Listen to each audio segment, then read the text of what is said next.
Tudo bem, gente? Mais um vídeo, estamos aqui juntos para conversar sobre uma obra muito legal, uma obra que vai fazer você saltar da sua cadeira. Mas antes de tudo, eu queria estar te pedindo uma coisa. Eu tenho falado em todos os vídeos que nós estamos agora com uma parceria com a Amazon.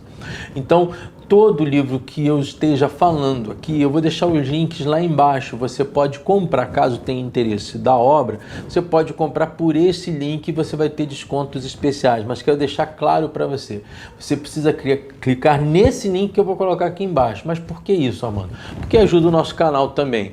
Então você compra o livro que você quer comprar e você ao mesmo tempo ajuda o canal para o canal continuar crescendo. Quero estar agradecendo a todo mundo que tem apoiado e tem acompanhado o canal, lembrando a vocês para estar inscrevendo-se nesse canal, estar com a gente, acompanhando a gente, vivendo com a gente cada vídeo.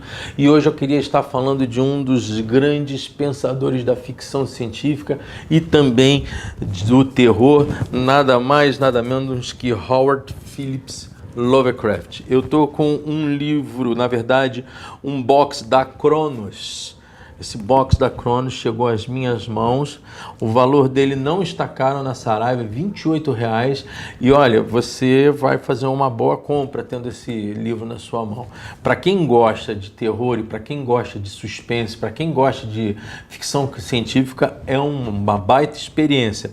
Nele nós temos aqui três contos, na verdade são 3 contos principais e outros contos, cada um num livro desse aqui. Nós temos Sussurros da Escuridão, temos O Chamado de Cthulhu e outros contos. Um dos maiores contos de Lovecraft é este aqui, e A Cor que Caiu do Céu, que vai ser justamente o conto que a gente vai conversar hoje.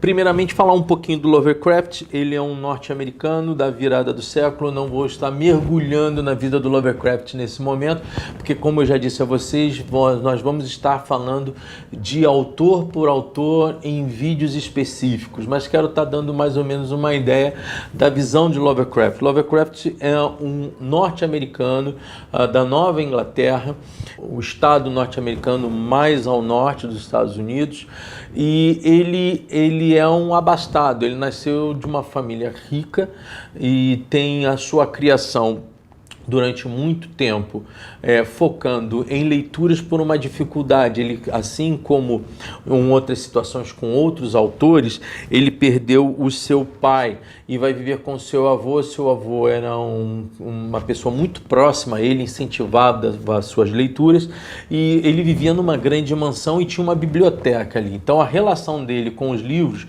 não foi muito difícil de acontecer. Uma outra situação é que a saúde de Lovecraft não era das melhores, então até mesmo os seus estudos eram prejudicados. Ele tinha que ficar mais tempo dentro de casa, e é ali que ele vai ter contato com obras como Frankenstein, de Mary Shelley, e também com livros de ficção científica e também de astronomia e de física. Ele tem contato com Tesla, lê um pouco, na verdade, ele recebe um pouco das informações de Einstein, que é um contemporâneo dele. E ele é uma pessoa com muito interesse em astronomia.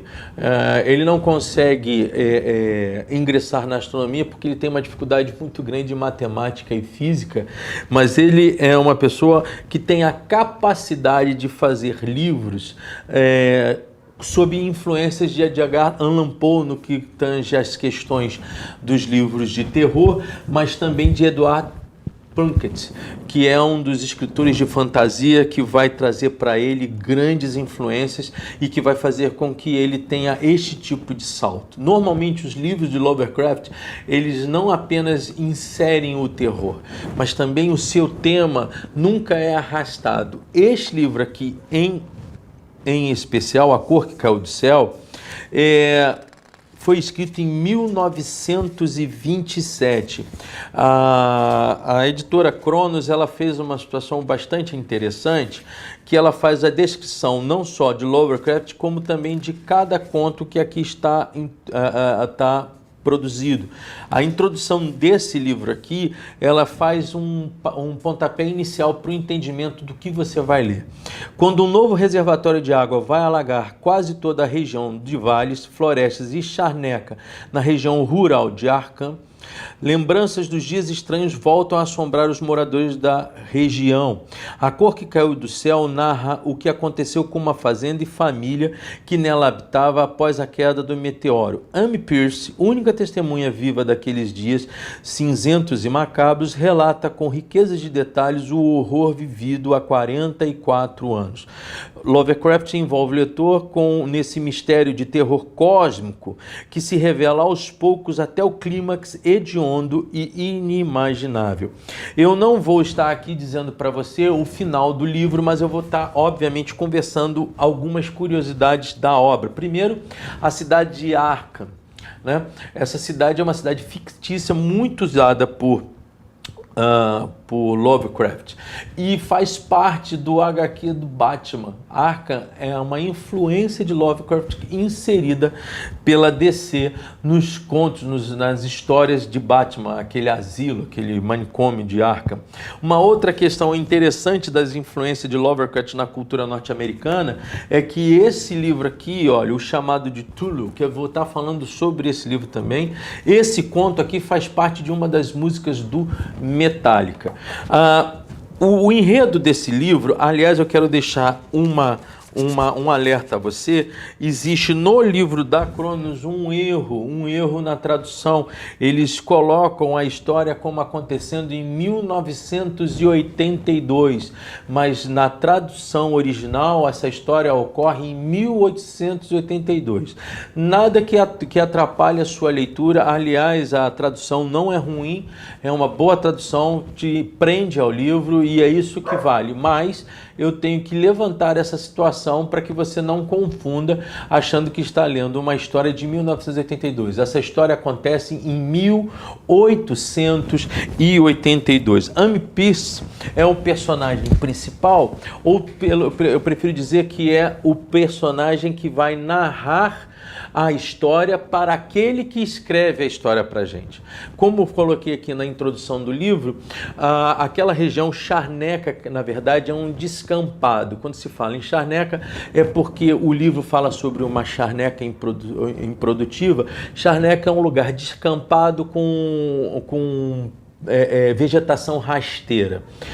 Em 1882, tem um acontecimento onde apenas Amy Pierce se torna testemunha. E ele se torna testemunha desse acontecimento por dois motivos. O primeiro é que parte das pessoas que moram em Arkham e nas regiões circunvizinhas não querem estar falando ao rapaz que está escrevendo o livro, que é um emissário de uma grande empresa que vai fazer uma obra no meio dessa cidade. Eles não querem estar falando para esse jovem representante dessa represa, dessa empresa, sobre a situação que ocorreu, o fato ocorrido nessa data com a família de Naum Garden. Eu costumo dizer que Naum Garden é o Jó bíblico do Lovecraft, porque ele é acometido por uma trágica situação. Situação essa a qual Amy Pierce vai começar a descrever a queda de um meteorito. Esse meteorito cai justamente nesta região. Quando você começa a ler o conto, você vê que ele está sendo bem trabalhado de forma a mostrar o quanto era produtiva a região, como você tinha pastagens bonitas, você tinha florestas, a região era uma região bucólica, e como isso vai se transformar a partir da queda desse meteorito. Esse meteorito, após a sua queda, ele emana uma cor indecifrável. A gente coloca aqui como uma cor azul, mas na verdade ela tem várias silhuetas, várias cores, ela muda muito das cores para o lilás, para um rosa, para mais um avermelhado. Lovecraft deixa claro que Amy Pierce diz que difícil reconhecer que tipo de cor aquele meteorito produzia. O fato é que a partir da queda, Naum Garden ele vai com a sua esposa até a universidade próxima e leva professores e cientistas para coletarem e observarem sobre esse fenômeno. Eles pegam então parte desse cometa e parte das coisas que restaram dele e percebem que aquilo que antes era bem maior, ele diminuiu. Para dar um adendo aqui, o Nicolas Cage está fazendo um remake de um filme alemão de 1929 sobre o conto que caiu do céu. Alguns chamam de o conto que caiu do céu, outros dizem o conto que caiu do espaço. O Nicolas Cage está fazendo esse filme e eu vou estar mostrando esse vídeo para vocês. É um remake do filme inicial alemão de 1929 sobre a mesma obra. Voltando aqui, eles levam os cientistas para a fazenda, eles vão fazer as suas investigações, não conseguem descobrir muita coisa acerca do meteorito em si, não conseguem identificar o tipo de metal representado neste meteorito e mais, as amostras que eles tomam desse meteorito durante um certo período de tempo, ou elas diminuem, como o próprio meteorito diminuiu de tamanho, ou elas simplesmente somem. Até aí não há muito problema, porque os cientistas não conseguem identificar qualquer tipo de dano que esse meteorito possa ocasionar para a região, possa estar implementando na região. O que acontece? A literatura de Lovecraft, ela é uma literatura um pouco diferente de Edgar Allan Poe. Edgar Allan Poe, os seus contos, em sua grande maioria, são contos em primeira pessoa. No caso do Lovecraft, ele não está definindo aqui definitivamente o que é o terror propriamente dito a partir de um personagem. O terror de Lovecraft é um terror do pavor crescente a partir de algumas situações que começam a acontecer com relação à interferência dessa queda e a influência desse meteorito no meio ambiente, na fazenda, nos animais e na própria família Garden. Então o Naum ele começa a perceber que a sua plantação começa a ser modificada, começa a ter alguns danos nas suas plantações. O interessante é que o M vem sempre visitando Naum Garden e Naum começa a trazer para M também transformações que se darão na sua própria família. Daí eu chamar o Naum como o Jó do Lovecraft. Assim como o Jó bíblico tem situações familiares trágicas, Naum vai viver também um drama da influência deste cometa, desse meteorito, perdão, na vida da sua família. A sua mulher começa a ter pensamentos vagos acerca das coisas, até um certo momento que ela enlouquece. Também acontece isso com seu filho Tadeus, ele também enlouquece. Essas pessoas acabam sendo trancadas por Naum para que ele possa salvaguardá-las daquela crise. O próprio Naum começa a ter a depressão com relação a essas situações. Os seus outros dois filhos, o Zenos e o Mervyn, que visitam ao colégio, também começam a ser afetados por essa situação.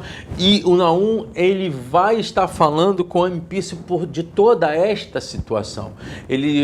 A Ampice é a pessoa mais próxima de Naum e ele começa a receber essas informações e tenta ajudar ao seu amigo diante de todos esses dilemas. Uma outra situação é que, como a ciência, os cientistas não conseguiram descrever a situação a qual a família Garner está vivendo, entra no lugar disso os mitos e as conversas populares. Então eles acham que a fazenda foi enfeitiçada, existe algum problema ou maldição sobre a família. O próprio Naum faz uma questão perguntando do porquê disso está acontecendo com ele, dizendo que ele e a família são tementes a Deus. Lovecraft deixa isso bastante claro no conto. Bom, ele é um agricultor ele é um fazendeiro. Naum começa a perceber que, em certo momento, um ano depois da queda do meteorito, ele percebe que as suas plantações, árvores, ficam mais frondosas, mais bonitas, as frutas ficam numa estética bastante percebível, tentadora, mas quando ele vai pegar o resultado desse plantio, ele se vê num dilema em que as frutas e todas as árvores, os seus frutos estão podres por dentro, ou seja, ele perde toda a plantação, um ciclo de plantação ele se perde. Por outro lado, ele também vê transformações nos animais, as borboletas começam a ficar mais gigantes, tem uma marmota que é caçada por Tadeus, é morta por Tadeus, que ela tem, a face dela já é uma face muito mais inchada, muito mais grosseira, e isso começa a trazer para eles um pânico. E aí, quando eu falo pânico, eu gostaria de dar ao pânico o personagem principal. O pânico é o personagem principal. A história que Yami conta a esse rapaz que está escrevendo, ele descreve no início do livro, faz com que ele queira voltar para a matriz da sua empresa e não queira mais trabalhar fazendo as entrevistas que ele está tendo que fazer com o homem. Toda essa costura de Lovecraft, ela faz parte da forma como ele consegue trazer o conceito da fantasia com o conceito da ficção científica e do terror. Uma outra situação que eu acho bastante interessante no Lovecraft é que, tendo sido escrito um livro de 1927, ele tem apenas uma obra anterior a dele, feita por H.G. Wells, que é A Guerra dos Mundos, falando sobre essa questão alienígena, né? Essa questão voltada a uma ocorrência espacial. E é engraçado que, nos dias de hoje, o que Lovecraft escreveu dentro da ufologia seria considerado como casuística ufológica. A ideia de um contato direto com situações como essa e que dão a entender dentro do livro do Lovecraft que esse meteorito é um ser vivo, é um ser movente. É alguma coisa existente e é alguma coisa que tem vontade e que tem interferências. Eu queria lembrar vocês sobre algumas questões. Eu acho que a ufologia é sempre uma área muito contestada, mas Lovecraft ele abriu de uma forma fenomenal uma discussão que nós temos nos dias de hoje. Algumas questões ufológicas que acontecem e que trouxeram terror no Brasil, elas estão descritas, podem ser perguntadas, por exemplo, para Ademar Gevaert, que é um grande cara trabalhando na área da ufologia. Ele trabalha com a questão dos agroglifos que acontecem em Prudentópolis. Mas eu queria levantar também outras situações das quais ele está intimamente ligado, de situações de casuística ufológica acontecendo no Brasil. Eu vou até ler alguns trechos. 20 anos depois desse livro, aconteceu o caso Roswell, de 1947, esse caso que hoje a gente tenta traduzir como sendo um caso que está totalmente guardado na área 51 nos Estados Unidos. Mas você tem no Brasil a Operação Prato, que aconteceu na ilha de Linhares em 1977, o tal do chupa-chupa, que uma ilha inteira teve contato direto com naves espaciais, e a aeronáutica esteve lá e fez um relatório e também teve contato com a aparição desse objeto não identificado. Em 1971, num jogo entre Vasco da Gama e Operário em Mato Grosso, há um aparecimento de uma nave espacial ou de um OVNI enorme que parou o jogo. Você tem todos esses relatos, inclusive no YouTube, e reportagens de emissoras como a Globo sobre essa situação. Mas você não para apenas com isso. Em 1998, você tem o caso Varginha, e um pouco antes disso você tem a situação da noite dos discos voadores entre Rio de Janeiro e São Paulo, onde você teve mais de 25 aparições simultâneas de OVNIs. Eu não estou dizendo que você deva acreditar ou não em discos voadores, não é por aí que eu quero chegar. O que eu quero dar é a dimensão de um livro do Lovecraft, numa criatividade extremosa de Lovecraft, onde ele antecipa situações com as quais hoje nós estamos convivendo através da ufologia. O Lovecraft, na verdade, ele inaugura a ideia da casuística ufológica. Esses boxes aqui, você tem mais 3 boxes da editora Cronos, você também tem a Darkside, faz muito livro sobre Lovecraft. Eu tenho uma preferência a ler Lovecraft em relação a Edgar Allan Poe. Não que eu não goste de Edgar Allan Poe, mas eu acho que Lovecraft é um cara extraordinário nesse gênero. Então, se você quiser tomar alguns sustos, se você quiser ler alguns livros, se você quiser ter experiências interessantes nessa área, eu te indico A Cor que Caiu do Céu, eu te indico esse box, eu te indico Lovecraft. Como eu sempre digo, supere-se, evolua, aprenda mais, ler é bom, virando as páginas. Até o próximo vídeo, foi um prazer estar com você.